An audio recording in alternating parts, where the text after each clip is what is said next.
Hi guys, me again with another video. This story was posted on my Discord by Roger Hanson, who was the chap who he gave me the story about the strange dogs of Kansas that I made a video of a week or so ago. Now Roger has got his own Facebook group, his own YouTube channel. He investigates paranormal and stuff, and there's a lot of research into different things and what have you. Very interesting chap to know. And he basically told me about this story because it comes from the mouth of one of the people who actually lived in the farmhouse that the Conjuring film was based upon. And it's very interesting and quite creepy as well. This is the whole story. So I thought I would share it with you guys. Following is the farmhouse.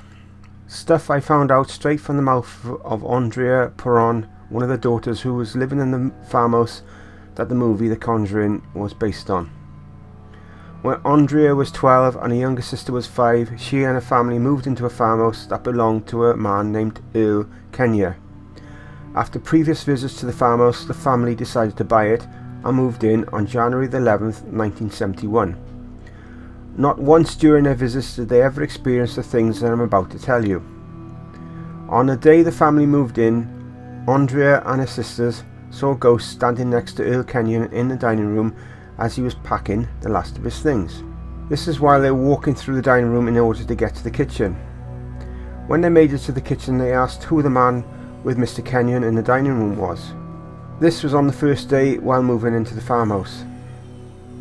The family animals would not even step foot in the farmhouse on their own, and the family had to force them inside against their will. After a while of living at the farmhouse, the family figured that it was haunted and called upon the Warrens for help. After coming to the farmhouse, the Warrens warned them not to use any type of black magic within the house. Andrea's sisters, Cindy, Nancy and their friend Katie decided to sneak a Ouija board in and perform a seance with the board. When they used the Ouija board, the walls went solid white, crows and blackbirds' shadows appeared and began circling the room.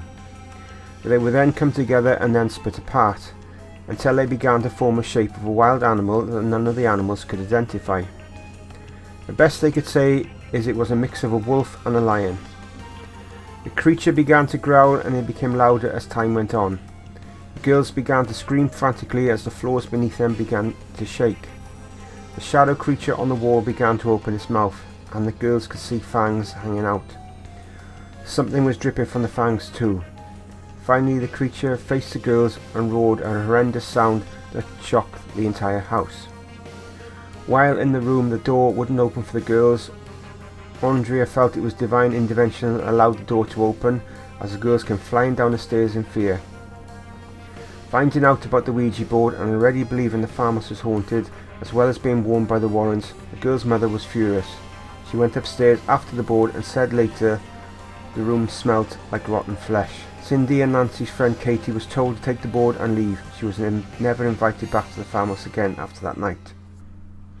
According to Andrea, every person who was a resident of the property has had an experience. Though two residents, a couple who owned the property, thought that the whole story was a hoax. They did admit, however, to seeing strange things around the farmhouse. The wife firmly believed that Andrea, Hollywood and the Warrens were all frauds, but stated that she did see strange orbs floating in the house. The husband also claimed to have seen strange fog floating in certain spots within the house too. She goes on to say that one previous owner, while renovating the house, ran screaming from the farmhouse, leaving his tools and equipment behind. After a seance that the Warrens performed, the crew said that they had equipment that was in the basement which was all smashed to pieces. During the seance, Andrea's mother went into a trance and began to speak in a strange language, as doors began to open and close. Soon Andrea's mum was lifted off the table and flung across the room. She was knocked unconscious, and that infuriated Andrea's father, who got up and assaulted Ed Warren.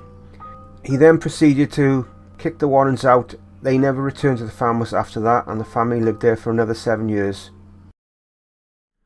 So what do you think of that then, guys? Did you like that? If you want to hear more stories from Roger, I've got more lined up.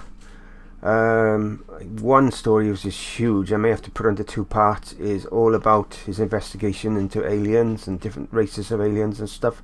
If that is any interest to you. And yeah, what can you say? If it's the truth of that story, well, it's quite mind-boggling, isn't it? What can you say? Because we know this stuff does exist. Evil does exist. Good does exist. So there we go. So let me know what you think, and otherwise we'll see you next time.